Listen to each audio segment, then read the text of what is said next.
اچھا، جب یہ سارا معاملہ میدان جنگ میں یلغار کا ہوا اور اس طرح مقابلہ ہوا، اتنی مٹی اٹھی، اتنی گرد اٹھی کہ دونوں چھپ گئے.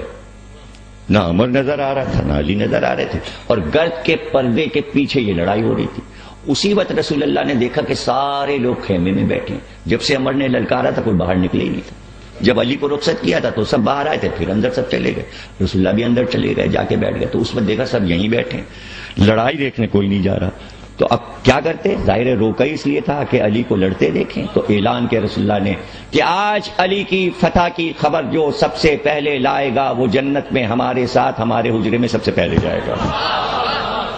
اب جب اس نے کہا تھا کہ آؤ ہمیں مارو اور جنت میں چلے جاؤ، یا ہمارے ہاتھ سے مر کے شہید ہو جاؤ، جنت لے لو، تو وہ مہنگی جنت اور یہ تھی سستی جنت. صرف دیکھنا تھا اور دیکھ کے بتا دینا تھا اور جنت فوراً مل جائے. سب خیمے سے باہر نکل گئے، پورے خیام خالی ہو گئے. باہر آئے، میدان میں جگہ تلاش کی. کوئی کھجور پہ چڑھا، کوئی ببول پہ چڑھا، اور کوئی ٹیلے پہ چڑھا، اور جس کو جگہ نہیں ملی اس نے کہا بھائی آدھی آدھی جنت بانٹ لیں گے، تم اپنے کاندھے پہ ہمیں چڑھا، تاکہ دکھائی تو دے کہ علی نے فتح کیسے پائی. اب عجیب منظر ہے میدان جنگ میں، سب بس لڑائی دیکھ رہے ہیں. اب میں آپ کو کیا بتاؤں کہ اتنا خوبصورت جملہ جناب سیدہ نے خطبہ دیتے ہوئے جب آپ نے خطبہ دیا فتح کا، تو اس میں ایک خوبصورت جملہ کہا. اور یہ ٹکڑا مولا علی کے فضائل جہاں پہ بی بی نے بیان کیے وہاں پر یہ ٹکڑا ہے کہ آپ فرماتی ہیں کہ یہ بتاؤ کہ جب کبھی بھی میدان جنگ میں جنگ کی آگ بھڑکی تو میرے بابا نے تم سب کو بچا لیا اور میرے شوہر کو اس جنگ کی آگ میں ہمیشہ بھیج دیا. ایسا ہوا ہے یا نہیں؟ کیا تم اس احسان کو بھول جاؤ گے کہ تم کو بچایا اور علی کو آگے کر دیا ہر لڑائی میں؟ اور تمہارا یہ عالم تھا کہ ہر لڑائی میں جب میرے بابا علی کو بھیجتے تھے تو تم یہاں پر بیٹھ کے یہ باتیں بناتے تھے، آج تو علی نہیں بچیں گے، آج تو علی کی لاش آئے گی. تم خوش ہوا کرتے تھے. آج تو جو مقابل میں ہے وہ علی کو مار ڈالے گا. تم یہ تمنا کرتے تھے کہ علی کی لاش میدان جنگ سے آئے، لیکن جب بھی میرا شوہر میدان جنگ سے واپس آیا تو ہمیشہ فاتح آیا. اور اس کے بعد بی بی نے فرمایا کہ وہ دن یاد کرو احزاب کی لڑائی میں جب تم چاروں طرف سے گھر گئے تھے تو بابا نے میرے شوہر کو بھیجا تھا. اور جب علی نے فتح پائی تھی، اس جملے کے لیے احمد دی خطبے کا یہ ٹکڑا بی بی کا سنایا. کہتی جناب سیدہ جب فتح پا کر علی آئے تو تم سب علی کو اس طرح دیکھ رہے تھے جیسے مسلمان عید کا چاند دیکھتے ہیں. جیسے مسلمان عید کا، تو سب یوں دیکھ رہے. اب ظاہر فتح کی خبر لے کے آنی تھی تو اب سب دیکھ رہے ہیں کہ بھئی علی لڑ رہے ہیں، علی لڑ رہے ہیں، علی لڑ رہے ہیں. اب جب گرد ہٹی تو منظر یہ تھا کہ عمر کا سر کٹ چکا تھا. علی سر کاٹ کر ایک ہاتھ میں ذوالفقار اور ایک ہاتھ میں عمر ابن عبد ود کا سر، ذوالفقار سے تازہ لہو کی بوندیں، سر سے بھی خون ٹپک رہا ہے. اور علی چلے ذوالفقار اور دشمن کا سر لیے ہوئے. اب یوں چلے کہ رکتے تھے اور پھر چلتے تھے، سینے کو نکال کے چلتے تھے، چہرے کو بلند کر کے چلتے تھے. تو کسی نے کہا علی کیسے چل رہے ہیں، علی کیسے چل رہے ہیں، کس طرح آ رہے ہیں؟ یہ پوچھیں گے رسول اللہ سے کہ علی اس طرح کیوں آ رہے ہیں. اب علی اب جب دیکھ لیا کہ بھائی مقابل تو گیا اور سر آ رہا ہے، بھاگے سب، پہلے ہم پہلے ہم پہلے ہم پہلے ہم. لکھنؤ کی تہذیب کے لیے مشہور ہے، کہتے پہلے آپ ٹرین چھوٹ جاتی تھی. یہاں الٹی تھی تہذیب، پہلے ہم. اب خیمے میں پہلے ہم، تاکہ پہلے ہم خبر سنائیں. دوڑتے بھاگتے آپ تیز، اور مٹی اڑ رہی ہے، چہرے لال ہو رہے ہیں کہ جلدی سے رسول اللہ کے پاس پہنچ جائے. سلمان گئے ہی نہیں، وہ رسول اللہ کے پاس بیٹھے رہے. اتنی دیر میں سب آئے اور سب نے چاروں طرف سے شور مچا، یا رسول اللہ مبارک ہو علی جیت گئے، یا رسول اللہ مبارک ہو علی جیت گئے. بڑے اطمینان سے رسول اللہ نے کہا بھائی ہمیں معلوم ہو گیا کہ علی جیت گئے. سب نے کہا کہ آپ کو کس نے بتایا؟ آپ تو خیمے میں تھے. ہم خبر لائیں پہلے، ہم خبر لائیں پہلے ہم. تو نہیں، ہمیں سلمان نے سب سے پہلے بتا دیا. آپ سب سلمان کے پیچھے پڑ گئے. سلمان تم تو باہر گئے ہی نہیں تھے، تمہیں کیا پتا کہ علی جیت گئے؟ ابھی تو علی راستے میں ہیں. کہ مجھے کیا پتا، میں نے تو تمہیں بھاگتے ہوئے آتے دیکھا، تمہارے بھاگنے کے اسٹائل سے میں سمجھ گیا چہرے تمہارے خوش تھے. اس سے پہلے کہ تم آتے میں نے کہا وہ سب دیکھیے بھاگتے آ رہے ہیں، علی جیت گئے، مبارک ہو مبارک ہو.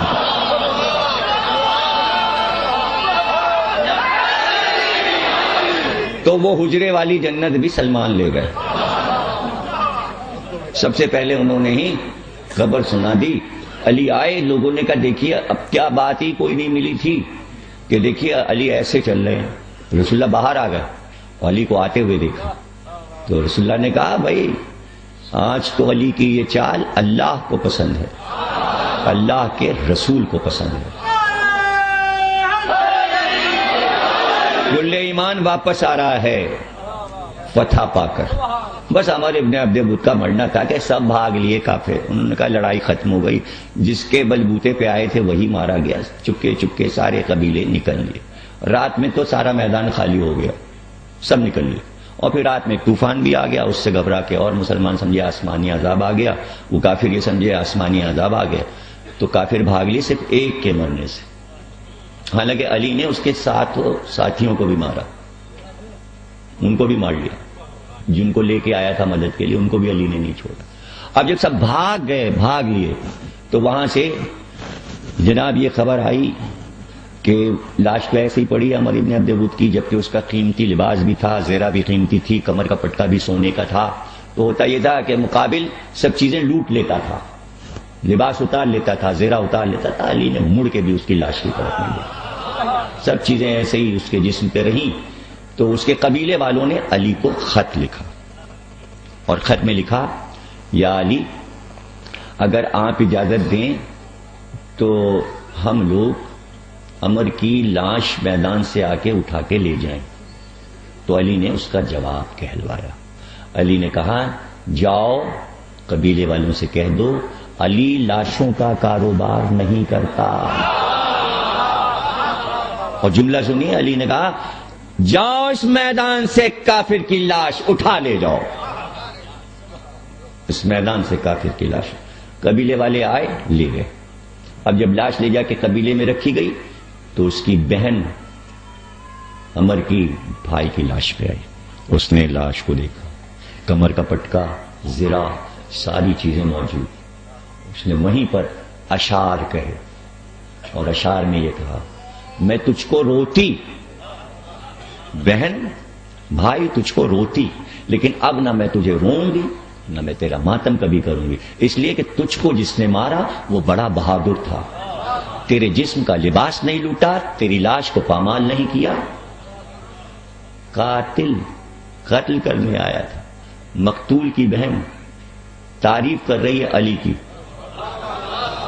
اس لیے کہ وہ سخی ہے, وہ شجاع ہے, وہ سخی ہے. تو کفر بھی علی کی قصیدہ خوانی کرتا تھا. کیوں؟ علی کی صفات کی وجہ سے. تو اب جب کافر تعریف کر رہا ہے تو پھر اللہ اور اس کا نبی, جیسے ہی علی آئے سر کو نبی کے قدموں پہ ڈال دیا, عمر کے سر کو, اور جیسے ہی جھکے اور نبی نے گلے لگایا علی کو, تو پھر ایک حدیث سنائی, کاش علی کی ایک ضربت عبادت الثقلین سے افضل ہے. یعنی دو عالم میں اللہ کی جتنی عبادتیں ہوئی ہیں اور ہو رہی ہیں اور ہوں گی, ساری عبادتوں سے علی کی ایک ضرب افضل ہے. جب ساری عبادتوں سے ملائکہ, انبیاء سب, حضور کی بھی عبادت سب کی شامل اس میں, جب ایک ضربت علی کی سب سے افضل ہے تو ساری ضربتوں کی افضلیت کیا ہوگی. سوچیا کیا عالم, کیا کہنا کہ کس طرح یہ لڑائی فتح ہوئی. اور اسی کو اللہ نے بیان کیا کہ اگر کل ایمان کل کفر کا خاتمہ نہ کرتا تو کیا ہوتا. تو یہی ایک ہی علی کا احسان ایسا ہے کہ ہم جیو جان سے علی کو چاہیں, صرف ایک خندق کی لڑائی کو دیکھ کر اور سورہ احزاب کو پڑھ کر.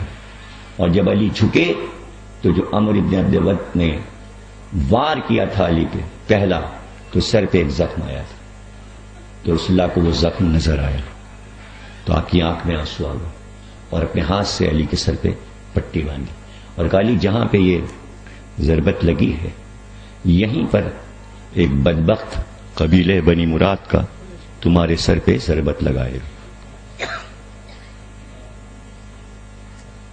پہلے سے خبر دی, یعنی رسول اللہ نے سب کی شہادتوں کی خبر پہلے سے دے دی تھی. علی کی شہادت کی خبر دے دی. اور جس دن رسول اللہ دنیا سے جا رہے تھے سب سے آخر میں امام حسین سے ملے. اور امام حسین سے جب ملے اور گود میں لیا امام حسین کو لپٹایا اور سر کو امام حسین کے جب اپنے سینے پہ رکھا تو کہا حسین میں دیکھ رہا ہوں کہ تمہارا یہ سر کاٹا گیا ہے اور دربار میں حاکم کے پیش کیا گیا ہے. ہر ایک کے بارے میں رسول اللہ نے بتا دیا تھا. جناب عقیل کو دیکھتے تھے تو کہتے تھے عقیل تم سے میں 2 وجہوں سے محبت کرتا ہوں. ایک تو اس لیے کہ ابو طالب تمہیں بہت چاہتے تھے اور دوسرے عقیل مجھے تم سے اس لیے بہت محبت ہے کہ تمہارا ایک بیٹا حسین کا سفیر بن کر جائے گا اور وہ بڑی مظلومی کے ساتھ شہید کیا جائے گا اور اس بیٹے کا تمہارے نام مسلم ہوگا. یعنی رسول اللہ نے جناب مسلم کی شہادت کی خبر پہلے سے دے دی تھی. امام حسین بھی حضرت مسلم کو بہت چاہتے تھے, بہت محبت کرتے تھے. اس کی ایک وجہ تو یہ تھی کہ امام حسین کی بہن رقیہ مسلم کو بیاہی تھی. دوسری وجہ یہ تھی کہ اتنے شجاع اتنے بہادر تھے مسلم کہ جتنے بنی ہاشم کے بچے تھے ان سب کو تلوار چلانا مسلم نے سکھائی تھی. ان سب کو تلوار چلانا مسلم نے سکھائی تھی. 4 بہادر ایسے تھے حسین کے پاس کہ اگر چاروں کو میدان جنگ میں بھیج دیتے تو پوری سلطنت میں سوائے ان 4 کے کوئی نہ ہوتا. ایک عباس, ایک محمد حنفیہ, ایک عبداللہ ابن جعفر طیار اور ایک جناب مسلم. لیکن امام حسین نے اپنی اس طاقت کو تقسیم کر دیا.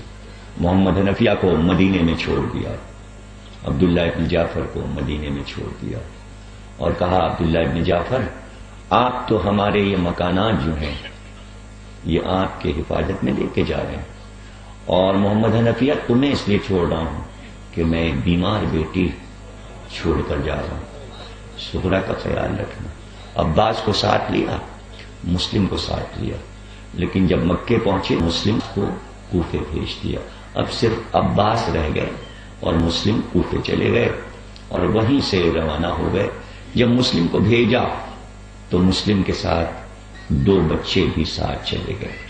4 بیٹے تھے جناب مسلم کے, 2 بچے ماں کے ساتھ کربلا کی طرف چلے گئے, 2 بچے چھوٹے جو تھے وہ حضرت مسلم کے ساتھ کوفے چلے گئے. جناب مسلم کچھ دور گئے تھے پھر واپس ہوئے. کا دل چاہا آقا ایک بار اور آپ کے چہرے کی زیارت کر لوں.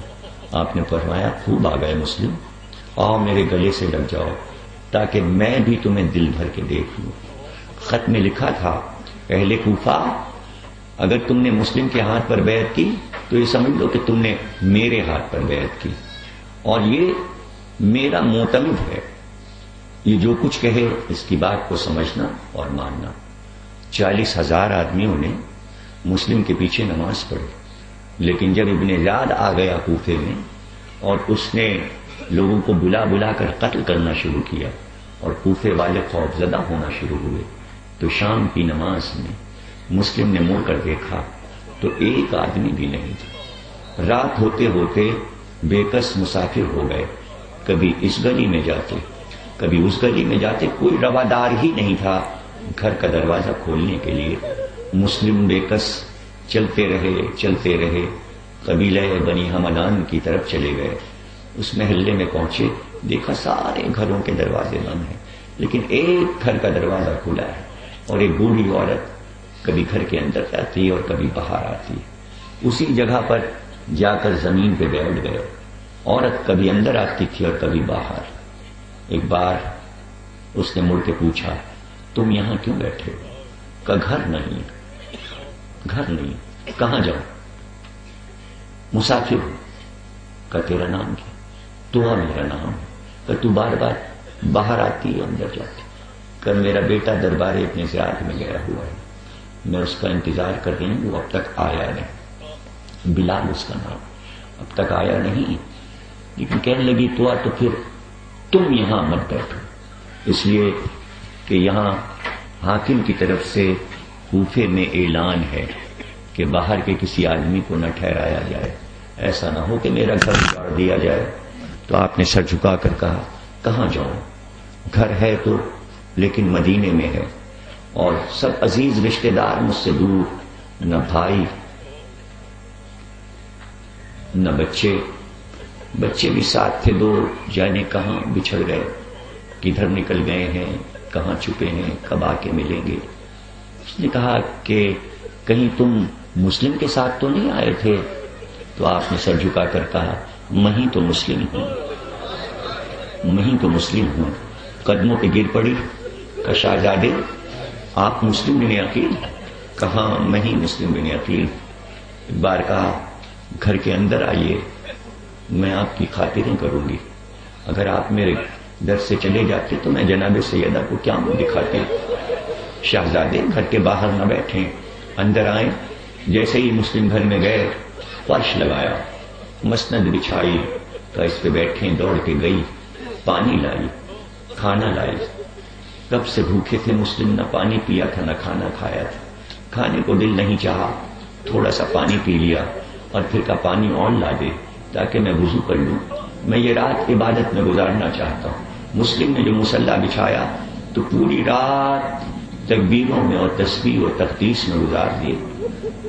صبح ہوتے ہوتے خبر ہو گئی کہ مسلم اسی گھر میں چھپے ہیں، تو آ کے بیٹے نے جا کر بتا دیا ابن ذات کو۔ صبح نمودار تھی کہ لشکر نے گھر کو گھیر لیا، چھتوں پہ سپاہی چڑھ گئے، پڑوس کے مکانوں میں کود گئے، وہاں سے کود کر طوا کے صحن میں کودے، باہر بھی سپاہی اندر بھی سپاہی، تلواروں کی جھنکاروں کی آواز۔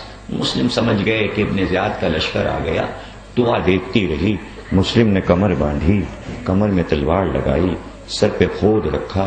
جیسے ہی دیکھا کہ سپاہی بن گئے مسلم، جا کے دامن پکڑ لیا کہ شہزادے آپ اکیلے ہیں اور یہ ہزاروں ہیں، اگر آپ چلے گئے اور انہوں نے آپ کو مار ڈالا، میں مولا علی سے شرمندگی اٹھاؤں گی، میں آپ کو جانے نہیں دوں گی، آپ یہیں میرے گھر میں رہیں، میں حفاظت کروں گی۔ تو بے اختیار کا دعا، میں بنی ہاشم کی ایک فرد ہوں، ہماری زندگی کے کچھ اصول ہیں، اگر ہماری موجودگی میں کسی عورت کے گھر پہ حملہ ہو جائے ہمارے لیے باعث شرم ہے، تو عورت ہے، کہیں ایسا نہ ہو کہ تیری بے حرمتی کے لیے یہ سپاہی تیرے حجرے میں گھسائیں، اس لیے مجھے باہر جانے دے، مجھ کو باہر جانے دے، تو پردے میں بیٹھ۔ میں کہوں گا مسلم تمہیں کوفے کی ایک عورت کے پردے کا اتنا خیال ہے، کاش تم کربلا میں شام غریبہ کا منظر دیکھتے کہ رقیہ بی بی کے سر کی چادر کیسے چھینی گئی، سکینہ کے کان کے در کیسے چھینے گئے۔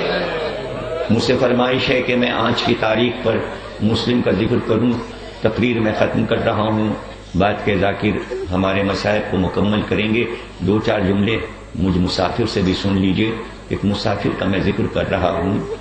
باہر آ گئے مسلم، لشکر نے یلغار کی، مسلم نے تلوار نکالی، کہتے ہیں ایسے کوئی بہادر نہیں لڑا، میدان میں تو بہت بہادر لڑے، مسلم کوفے کی گلیوں میں لڑے، اور اس وقت لڑے کہ چاروں طرف سے حملہ ہوتا تھا، چھتوں پر چڑھ گئے تھے سپاہی ابن زیاد کے، اور اوپر سے مسلم کے اوپر آگ جلا جلا کے پھینکتے تھے، مشلیں جلا کر پھینکتے، چاروں طرف سے مسلم کو پتھر مارتے تھے، نیچے والے نیزوں کا وار کرتے، تیروں کا وار کرتے، لیکن مسلم مارتے ہوئے کاٹتے ہوئے آگے بڑھتے جاتے، اور اگر کوئی مقابل آ جاتا گھوڑے پہ سوار تو اس کے کمر کے پٹکے میں ہاتھ ڈال کے ایک ہاتھ سے اٹھا کر چھت کی طرف پھینکتے تھے، یہ نیچے سے جب جاتا تھا تو 10 کو لے کے گرتا تھا، اس طرح جب وہ گرتے تھے تو فضا میں ان کی گردنوں کو کاٹتے، ان کی کمر پہ وار کرتے۔ کوفے والے کہتے ہیں ایسی لڑائی ہم نے نہیں دیکھی، ایک تنہا کو اتنی بہادری سے لڑتے نہیں دیکھا۔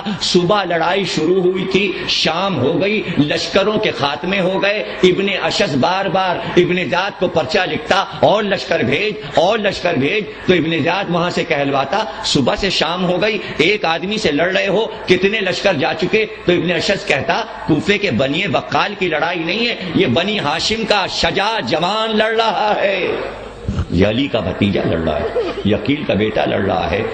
سب بیٹھے اور بیٹھ کر کہا مسلم کو ہم اس طرح فتح نہیں کر سکتے، کیا کریں؟ کہ آگے بڑھاؤ مسلم کو، لیکن آگے جا کر ایک گڈھا کھود دو، ایک گڑھا کھود دو، ایک کنواں کھود دو اور اس کو گھاس سے پاٹ دو اور اسی طرف لڑتے ہوئے مسلم کو لے کر آؤ تاکہ اس گڑھے میں گر جائیں۔ ایسا ہی کیا گیا کہ گڑھا کھودا گیا، اس پہ چھپر ڈال دیا گیا، گھاس ڈال دی گئی، مسلم لڑتے ہوئے جب ادھر بڑھے تو اس گڑھے میں گر گئے۔ اب میں آپ کو کیا بتاؤں، اور جب نشیب میں کوئی ہوگا اور سارے قاتل اوپر ہوں گے تو منظر یہ تھا کہ نیچے مسلم تھے کنویں میں اور چاروں طرف سے نیزوں سے اگر مسلم ادھر جاتے تو ادھر کے نیزے والے مارتے، جب مسلم ادھر آتے تو ادھر کے نیزے والے مارتے۔